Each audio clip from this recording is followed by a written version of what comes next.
we have to check that, and we have to be intentional that this is a short session. So I want to welcome everyone. And if I am not audible, I please request the audience to please put it in the chat. मैं आपको, how am I reaching to you? Yeah. Sahil, you have to actually tell Jitender ji also mute when he comes. तो हम ये session बहुत जल्दी लेना है, क्योंकि हमें 15 मिनट्स में we want to give you 3 pointers with regard to teen. हम 15 मिनट में इस सेशन को, sir you have to be welcome. Sir Jitendra ji welcome, you are a father. मैं आपको म्यूट पे चाहूंगी कि जब कोई दूसरा बोल रहा है तो हम will be on mute. That's only the request. So बस थोड़ा मैस नहीं होगा उससे. Then but what we are talking today is about youth, depression, anxiety, suicide. India, ये सेशन हिंदी में है. India is the youngest country in the world, क्योंकि 51% of the population of India is youth, हमारी आधी जनसंख्या. And I will also quote few important pointers. जो WHO का data है जो मैं कोट कर रही हूँ, that is why we have welcomed our speaker Sahil Trivedi, who is here as a life coach, a social worker, and she is a clinical psychologist. So she would be giving us 3 pointers, mainly keeping it a short session, and everybody is requested सब patience रखें, क्योंकि ये छोटा सा session है और बहुत important session है. And वर्ल्ड मेंटल हेल्थ की जब बात हो रही है, 5 में से 1 बच्चा youth is suffering from anxiety, stress. और सबसे तकलीफ की बात यह है कि ये अनआइडेंटिफाइड जाती है. पेरेंट्स नहीं जाते हैं, इसको अच्छा नहीं समझते हैं किसी साइकोलॉजिस्ट के पास जाना, साइकेट्रिस्ट के पास जाना. So that is why untreated cases जा रहे हैं. सो अनट्रीटमेंट, अनआइडेंटिफाइड, ये अभी इंडिया की बहुत बड़ी प्रॉब्लम है. एंड फ्रेंड्स, आपके बच्चे किसी भी एज के हों, जो लोग ये शो देख रहे हैं, रिकॉर्डिंग देख रहे हैं, हम चाहेंगे आप हमसे क्वेश्चंस भी पूछिए, लेकिन ये हमारा भविष्य है. और मैंने 4 मिनट हमारे इसमें चले गए हैं, मैं जो अभी I am sharing. So Sahil, I would like you to take the session really a super fast, like Rajdhani express, with some transformatory points कि हम ये प्रॉब्लम है, ये सोल्यूशन है, ये प्रॉब्लम है, ये सोल्यूशन है. So suicide is again the third leading cause of death in 15 to 19 years. आप सोचिए. एंड ज्यादातर मेंटल हेल्थ जो है वो 14 साल से शुरू हो जाती है. This is WHO data. And there are 1.2 billion people who are adolescents in the world. This is also WHO data. तो साहिल प्लीज, क्या प्रॉब्लम होती है कि ये जनरेट हो जाता है suicide attempt and depression and anxiety? Please take us through. फिर हम good evening. Good evening everyone. Hope you are all fantastic and safe. Actually, we are talking about the most burning thing or most I think current thing right now. अभी actually क्या हो रहा है, teens में suicide cases बहुत ज्यादा बढ़ रहे हैं. और सुसाइड तक इंसान कब जाता है? जब वो डिप्रेशन, एंजाइटी, स्ट्रेस का शिकार होता है. तो डिप्रेशन, एंजाइटी और स्ट्रेस का शिकार कब होता है यूथ?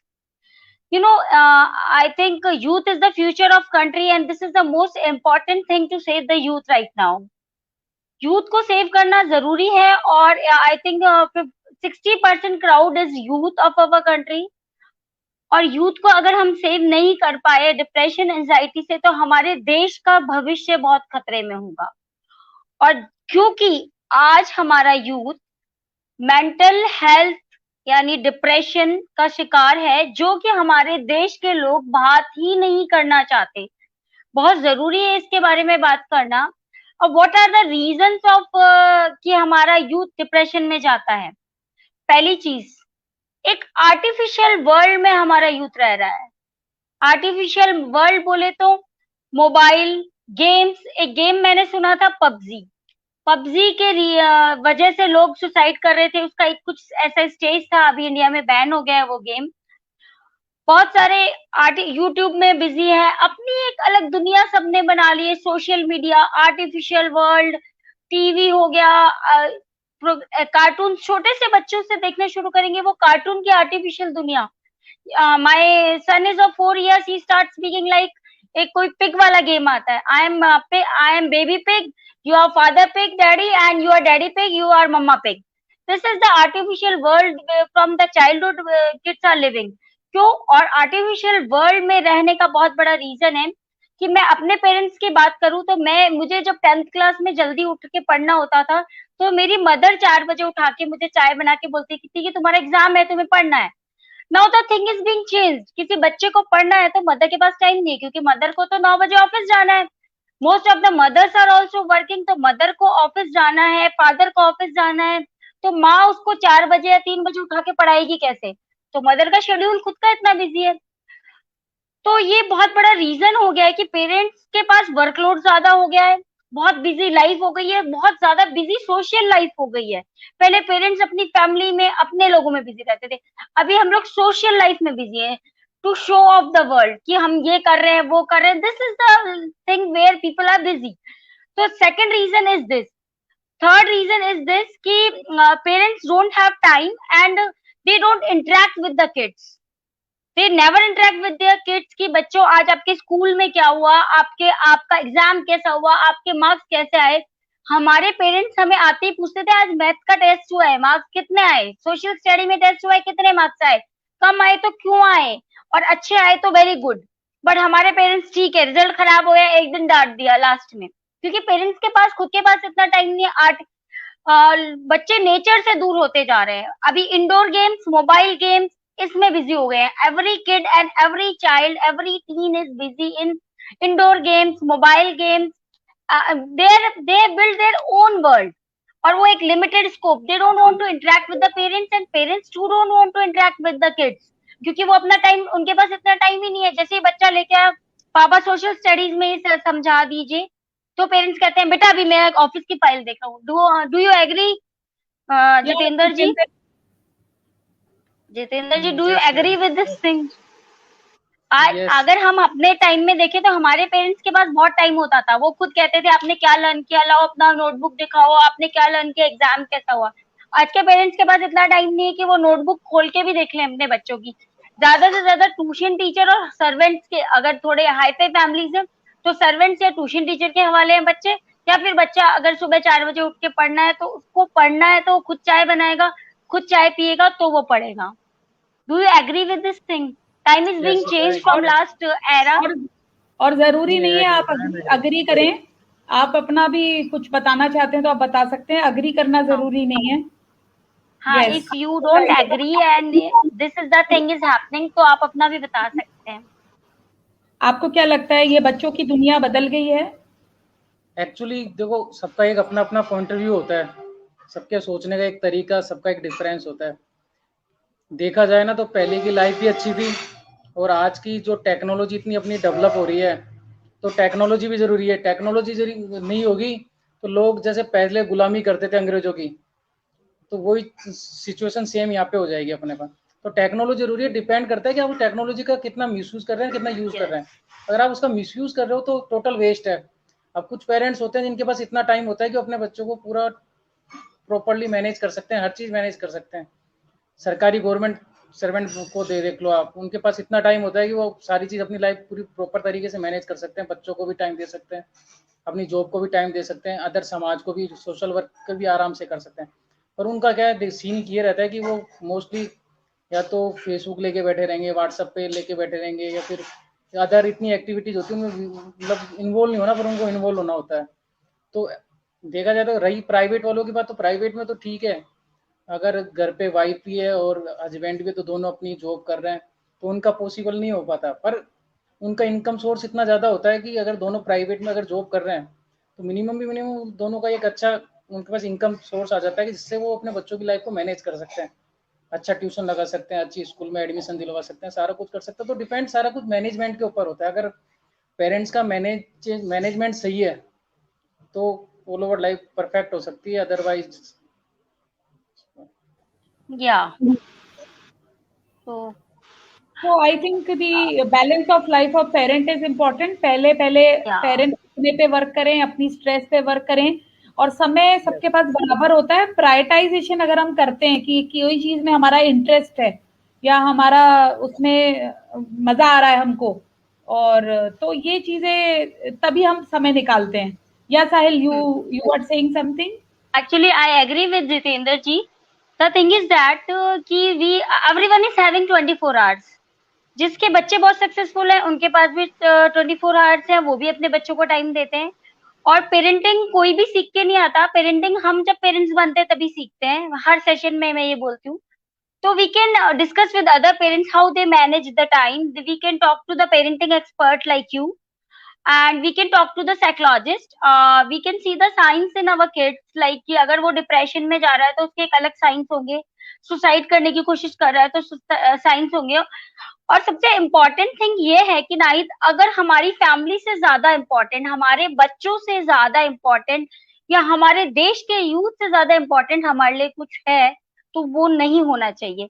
क्योंकि kids and the teens and the youth are the future of our country as well as us. जो शिक्षा, जो संस्कार जो हम देंगे वो हमें ही मिलने वाला है. और आज हम यंग हैं और हम इतना बिजी हैं. अगर आप थोड़ा ऑफिस में टाइम या कुछ भी एक्स्ट्रा, जो आप भी एक्स्ट्रा करिकुलर एक्टिविटीज जो भी कर रहे हो, उसको टाइम कम देके 1 या 2 घंटा अपने बच्चों के लिए रोज निकालें, तो that is more important. Because आपकी जिंदगी का और आपके देश का भविष्य आपके बच्चे और आपके यूथ और आपके टीन है. यहाँ पे एक और अच्छी प्रैक्टिस है, ताकि बात ज्यादा नहीं हो, हम ट्रांसफॉर्मेटरी पॉइंट्स दें जो लोग अपने जीवन में उसको उतार सकें. जापान जो जगह है, Japan is a country where in community parenting होती है. वो सिर्फ अपना बच्चे का ध्यान नहीं रखते हैं, वो आसपास भी जो बच्चे हैं उनका ध्यान रखते हैं. एक 5 साल 6 साल का बच्चे इनकरेज किया जाता है कि खुद पैदल स्कूल जाए, पब्लिक ट्रांसपोर्ट से, इतनी सेफ्टी है वहां पे. तो ये एक कम्युनिटी लिविंग प्रैक्टिस अच्छी प्रैक्टिस है. और मेरे पास actually I must speak in this.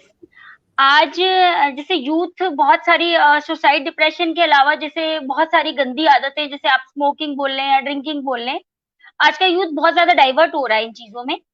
तो या डिप्रेशन में, या अकेला कोई यूथ बैठा है. पहले क्या होता था, अगर हम कहीं भी अपने पेरेंट्स को दिखे, किसी भी नेबर को हम दिखे ना, तो हमारे फादर या मदर को पता होता था कि आज हम उस रास्ते से गए थे. और आजकल ये सब चीजें चेंज हो गई है. जो आप जापान वाली प्रैक्टिस बता रहे हो ना Nahid, that used to happen in past. क्यों Jitendra ji, do you agree me कि पहले के जमाने में हमारे पड़ोसी ने हमें कहीं देखा तो आज आपके बच्चों को हमने वहां देखा था. तो ये बहुत, that was a mutual parenting which used to happen in past. जैसे एक पेरेंट गया है और स्कूल से बच्चों को लाना है, तो हमारे पड़ोस वाले अंकल जाते थे तो हम भी उनकी गाड़ी से आ जाते थे, या फिर हम जाते थे तो हमारे डैडी आसपास के बच्चों को अपनी गाड़ी में लेके आते थे. This used to happen in past. But India is going, और सम ऑफ द पीपल और some of the countries are going in the wrong direction, कि आजकल अपनी प्राइवेसी इतनी कर ली है कि लोग ना तो सुनना चाहते हैं अपने बच्चे के बारे में, चाहे वो गलत ट्रैक पे चले जाए, लेकिन कोई बोलना नहीं चाहिए कि मेरा बच्चा गलत ट्रैक पे चला गया. तो the thing is being like which used to happen in past, it was exactly correct. ये भारत सरकार के मेरे पास 9 पॉइंटर्स हैं कि सपोर्ट योर टीन, सपोर्ट करना है टीनेजर्स और यूथ का. नंबर 2 वो कह रहे हैं कि पे अटेंशन कीजिए अपने यूथ के इमोशन को, और अटेंशन दीजिए और give them listening. This is the 3rd point. Number 4था पॉइंट है कि उनको एक्सप्रेस करने दीजिए अपना व्यू पॉइंट, और उनको सिंपल वे में उनका व्यू उनको समझिए और एक्सप्लेन करने का फ्रीडम दीजिए. नंबर 5 है अपनी फीलिंग भी ओपनली बताइए उनके लिए, उनके बारे में, और उनकी भी फीलिंग एक बार. Your voice is not audible. Yeah. Yes. Then it is working together. बच्चों को खुद की प्रॉब्लम आइडेंटिफाई करने दीजिए और पहले उनको ही सोल्यूशन करने दीजिए. उनको स्पेस दीजिए, डिसीजन का फ्रीडम दीजिए, और मेक श्योर कीजिए कि रिस्पेक्टफुल बिहेवियर उनमें खुद के लिए, और जब आप बात कर रहे हैं टीन से तो उनको बहुत रिस्पेक्ट दी जा रही है. और ये कुछ पॉइंटर्स हैं, इसमें आप और ऐड कर सकती हैं. और इमोशनली जब हम वीक होते हैं तो हम सब्सटेंस अब्यूज के लिए जाते हैं. जैसे यूथ लड़कियां भी उतने ही आजकल सिगरेट और दूसरी इक्वल नंबर्स। तो ये इमोशनल उनका इनकम्प्लीशन है, और एक बाहर की उनसे कोई बात करने वाला नहीं है, so they are getting influenced. Jitendra ji, आपको क्या लगता है कि इसमें क्या अभी आज की सिचुएशन में हम क्या कर सकते हैं? एक्चुअली मैम, मैं तो एक चीज बोलना चाहूंगा, जो अपने समाज के अंदर कोई भी एक बात होती है ना, या भी कोई भी एक परंपरा होती है, कोई भी एक विचार होता है, वो एक ऐसा सेट कर दिया जाता है कि वो लोगों को वो एक मतलब रूल्स लगने लग जाता है कि यही रूल्स है, और उसके अकॉर्डिंग वो अपने पेरेंट मतलब बच्चों को ट्रीट करते हैं। जैसे कि सपोज करो, मतलब आज आप किसी का नाम लोगे, हमें रमेश, राजू, अगर आप कोई ऐसे इन्वायरमेंट में बैठो कि जहाँ सब इंग्लिश बोल रहे हैं, उनका कोई एक स्टैंडर्ड है, तो उन लोगों को ये वर्ड्स गाली लगेंगे कि यार ये क्या नाम ले दिया रमेश, क्या नाम ले दिया ये महेश। तो वैसे क्या होता है कि जो गर्ल्स होती है ना, उनको क्या होता है, शुरू से ये सिखाया जाता है, मतलब कभी भी देख लेना, गर्ल्स होती है जो जेंट्स से ज्यादा मैच्योर होती है, उसका रीजन ये होता है शुरू से उसको उसके अकॉर्डिंग डाला जाता है, उसको बताया जाता है कि ये चीजें समाज में होती है, ये चीजें गलत है। उसको अगर ये सिखाया जाए कि ये गलत नहीं है, आपको उसका सामना करना है, तो वो अपने आप को उस हिसाब से अपने डालेगी। बट उसको सिखाया ये जाता है कि ये चीजें गलत है, ये गलत हो रहा है अपने समाज में। लड़कों को वो चीज नहीं सिखाई जाती, लड़कों को फुल फ्रीडम दिया जाता है। अगर उतना फ्रीडम अगर गर्ल्स को दिया जाए ना, तो गर्ल्स हो सकता है उससे कुछ अच्छा करके दिखाए। और ये सब चीजें जो जितना भी है सोसाइटी, जैसे सपोज करो पहले के लोग, पहले के टीचर जो होते थे स्कूल में ना, इतना पीटते थे बच्चों को, इतनी ऐसी ऐसी सजा देते थे, वो लोग सुसाइड नहीं करते थे कभी, उनके विचार ही नहीं आते थे। पर आजकल क्या है कि मीडिया या किसी भी चीज को ले लो, इन्होंने एक विचार बना दिया। वो कुछ भी अगर बच्चे के साथ गलत होता है या स्ट्रेस में आता है, तो उसके सीधा विचार ही आता है कि मैं सुसाइड कर लेता हूँ, या कोई पेरेंट्स से कोई बात होती है तो घर छोड़ के निकल जाता हूँ मैं। तो ये सबसे विचार हो गए, तो इन विचारों को क्या चेंज करना होगा स्टार्टिंग से ही, मतलब उनको एक ऐसी गाइडलाइंस देनी पड़ेगी कि इन विचारों के आए नहीं। Thought of suicide, like because parents are expecting also too much. Parents चाहते हैं, एक एग्जाम्पल है, मतलब this is the live example, एक बच्चे ने सुसाइड अटेम्प्ट करने की कोशिश की, बिकॉज वो मेरिट में नहीं आया, उसके 88% थे। And this is the true example, I am not reading from the newspaper, और I am not, this child came to me. तो मैं आपको 5 पॉइंट्स वो दूंगी कि बच्चों को हम कैसे एनालाइज कर सकते हैं। They are going to, I want you to summarize the show because it is already 19 minutes. Yes. First thing, if the child is going lonely and is not interacting with the society, अपने parents के साथ भी नहीं बैठ रहा, साथ में lunch dinner नहीं करने की कोशिश कर रहा है, these are the signs which will indicate you. Second, he is also not interacting much with the friends.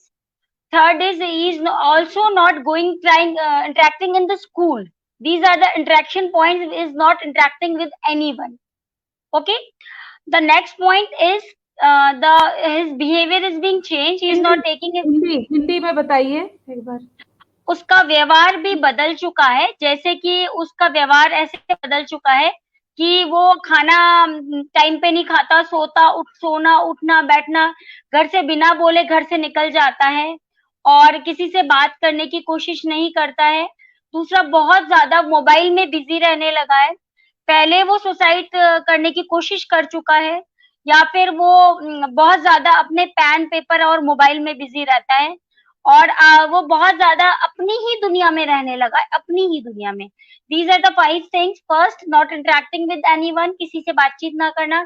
Second, अपने दोस्तों से भी कट जाना, सोशल फंक्शन से भी कट जाना, अपनी मोबाइल की और अपनी पेन पेपर की दुनिया में रहना, बंद कमरे में ज्यादा रहना, और किसी भी मूवी, टीवी या फैमिली के साथ बिल्कुल इंटरेक्ट नहीं करना। These are the signs, and how we can save them are 5 points. हम उन्हें कैसे बचा सकते हैं इससे? फर्स्ट थिंग, हमें रोज कम से कम 1 आवर अपने बच्चों को देना चाहिए। उससे इम्पोर्टेंट हमारी जिंदगी में और कुछ नहीं होना चाहिए, because they are our future and the future of country.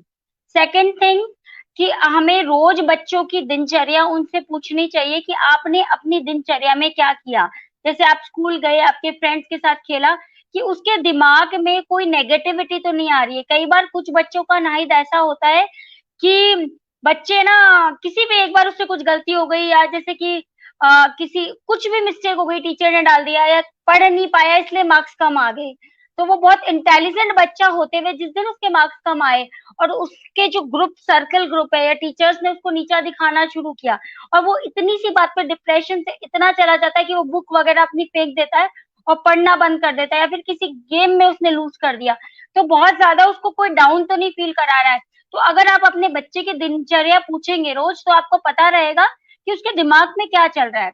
और try to take a meal with your kid, तो उससे Yes. पता लगेगा कि आप एक मील अपने बच्चे के साथ लीजिए, चाहे वो ब्रेकफास्ट हो या लंच हो और या डिनर हो। और अगर रोज भी नहीं ले सकते तो वीक में एक दिन एक मील, जैसे कुछ लोगों का ट्यूरिंग जॉब है, वो 2 दिन बाहर रहते हैं, रहते ही नहीं है साथ में घर में, तो वो कम से कम संडे या कोई भी एक वीक में दिन अपने बच्चों के साथ पूरा दिन स्पेंड करें, और उससे पूरे वीक का शेड्यूल पूछे, साथ में खाना खाएं, पिकनिक पे जाएं। बहुत सारे पेरेंट्स इतने बिजी हैं कि दे don't interact with the child till months, एक एक महीने तक, या और जब भी आप टूरिंग पे भी है तो फोन पे बात करके अपने बच्चे से शेड्यूल पूछे। These are the things we need to follow. Okay. Be So, the best friend of your kid, जिससे कि वो आपसे हर चीज शेयर करें। Okay, so thank you so much. यहाँ पे एक पॉइंट और है कि हम खुद बहुत इंडोर पेरेंट्स हो गए हैं, जैसे कि इंडोर प्लांट एक छुई मुई प्लांट हो जाता है। क्योंकि देखिए मेरे भी जैसे हेयर फॉल हो रहा है, ज्यादातर लोगों को अभी शिकायत है, तो हम विटामिन डी की कमी है, हम बाहर नहीं जा रहे हैं, हम अंदर एसी के एनवायरनमेंट में है, सारी लग्जरी में रह रहे हैं, तो हमारे बच्चे भी ऐसे ही बड़े हो रहे हैं, तो उनको लग्जरियस एक, चाहे छोटा परिवार हो चाहे बड़ा हो, सुविधा इतनी ज्यादा हो गई है कि हार्डशिप की आदत नहीं है, ना फिजिकली ना मेंटली हम फेलियर ले ही नहीं सकते हैं। हमें सिर्फ अच्छा अच्छा, और इंटरनेट तो बड़ों के लिए भी एडिक्टिव है। तो जब तक हम सब इस एडिक्शन को समझेंगे नहीं, तो ये बहुत वैल्यूबल बात है। मैं राजश्री जी, आप इस शो को एंड करेंगी कि अभी मैडम ने 10 पॉइंट्स बताए, और जितेंद्र जी ने एक बहुत अच्छी बात बोली कि लड़कों को बहुत फ्रीडम दी जा रही है और लड़कियों को फ्रीडम तरीके से उतनी नहीं दी जा रही है कॉन्वर्सेशनली या एक्सेप्टिंग वे में। तो एक बैलेंस सोसाइटी में बनाना जरूरी है यूथ के लिए, क्योंकि लड़कियां एक बार रिस्पॉन्सिबिलिटी जब देते हैं यूथ को तो वो लेता है। राजश्री जी, मैंने भी भारत सरकार के 9 पॉइंट्स बताए हैं जो अभी टेलीकास्ट किए जा रहे हैं टीवी पे मेंटल हेल्थ के लिए। तो हाउ डू यू, आप इसमें एंड कीजिए सेशन को कि एज पेरेंट्स कि ये चीज आप क्या, आपके विचार हैं, 1 मिनट 2 मिनट में आप इसको कर सकती हैं। Thank you so much. लेकिन आई जी, मैं यही कहना चाहूंगी कि सबसे पहले अपने को बच्चों पे ट्रस्ट करना बहुत जरूरी होता है, कि बच्चों पे आपको हर तरीके से ट्रस्ट करना, अपने हिसाब से उनको देखना, कि उनकी बात पहले सुनना, कि अपन दूसरे अदरवाइज कोई भी कुछ बोलता है करता है तो अपन उसी बेस पे बच्चों को मतलब डांटने लगते हैं, बोलने लगते हैं कि ये तुम्हारे लिए बोल रहा था। लेकिन सबसे पहले आप, चाहे बच्चा गलत है लेकिन आपको उस पर ट्रस्ट दिखाना जरूरी होता है सबसे पहले, क्योंकि बच्चा सबसे पहले अपने माँ बाप को मतलब ये सोचता है कि ये हमारी बात सुनेंगे, है ना, तभी वो आपसे हर बात शेयर करना चाहेगा। नहीं तो वो शेयर नहीं करेगा कि हम कुछ भी बोलेंगे तो मम्मी पापा गलत ही समझेंगे उस चीज को, क्योंकि उनको बाहर से गलत समझा जाता है, उन्होंने ऐसे बोला है। लेकिन चाहे बाहर के कितने बोले, कि अपने को ट्रस्ट रखना है बच्चे पे, क्योंकि अगर आप ट्रस्ट नहीं रखेंगे तो बच्चा आप कितना भी, वो फिर बोलना ही बंद कर देगा, आपको कोई बात शेयर ही नहीं करेगा, क्योंकि वो सोचेगा कि मैं कितना भी सही बोलूंगा मम्मी पापा तो मुझे गलत ही समझते हैं और वो गलत ही समझेंगे। इसलिए सबसे पहले तो अपना ट्रस्ट अपने बच्चों पे रखना पड़ेगा, कि बच्चों पे अपन विश्वास बनाए रखें, और इतना अच्छा से कि वो अपने को हर बात शेयर करें, चाहे वो कैसी भी बात हो। ये विश्वास अपने को बच्चों के दिमाग में बैठाना बहुत जरूरी है कि हम तुम पे ट्रस्ट करते हैं, चाहे तुम्हारी कैसी भी बात हो तो हमसे शेयर करो जैसा तो, भी। और आपके क्या पॉइंट्स हैं? देखिए 25 मिनट हो गए, इसलिए मैं चाहूंगी कि आप उन पॉइंट्स को 1 2 3 अगर हो तो बताएं। या ओके मैम, यही सबसे मेन तो यही बात है मैम, कि बच्चों पे खुद का विश्वास बनाना बहुत जरूरी है, ताकि बच्चे आपको खुल के हर चीज बता सके, और उसकी गलत बातों में आपको पनिश भी करना बहुत जरूरी है, ताकि वो आगे नहीं बढ़े, उस गलती को दोबारा ना करे। लेकिन वो अदरवाइज आपके और बच्चे के बीच में होना चाहिए, ना कि आप 4 लोगों के सामने उसको डांट रहे हो या कुछ बोल रहे हो, तो वो गलत हो जाता है।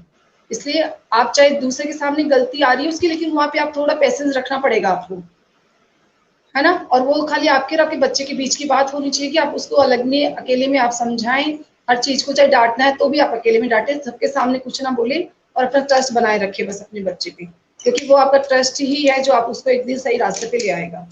आपने एज अ मदर इतनी इम्पोर्टेंट 2 बातें शेयर की, और साहिल जी आपने बहुत अच्छे पॉइंटर्स दिए हैं, और हम इसकी एक ई बुक भी सभी पेरेंट्स से शेयर करेंगे। And Rajshree ji as a mother आपने हमसे अपने विचार रखे, जितेंद्र जी, आपने अपने विचार रखे एज अ फादर, तो really thank you so much. And I wish audience जब ये देखेगी ये वीडियो, उन्हें बहुत कुछ इंपॉर्टेंट पॉइंटर्स मिलेंगे अलग अलग दृष्टिकोण के, और हम वाकई में इस एरिया पे वर्क कर पाएंगे। Thanks everyone, thank you so much for joining. God bless everyone. Thank you. Good night.